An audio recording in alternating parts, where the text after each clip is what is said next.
Po, nagkabagsakan ng bubong.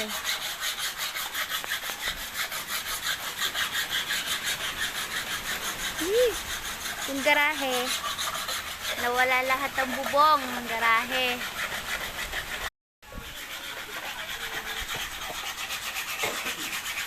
Yung puno na buwal.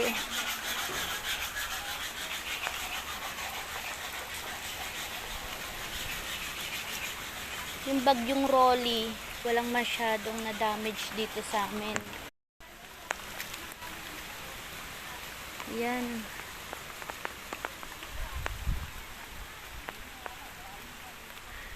Dami na wasak.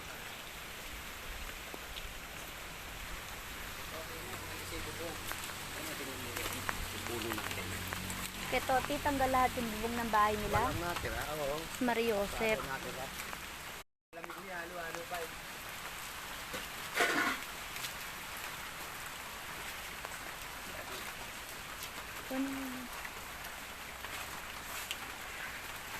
Buti na lang yung isang punong malaki hindi bumagsak sa bubong namin. Pero eto siya. Ibang yero, nilipad. Yung mga puno, ayan, nabuwal. Okay lang yung mga sampay na nabagsak. Kaya pang ano yun. Pero yung sa baba, yung isang bahay, tanggal lahat ang bubong. Yan yung yero namin, bagsak, nilipad.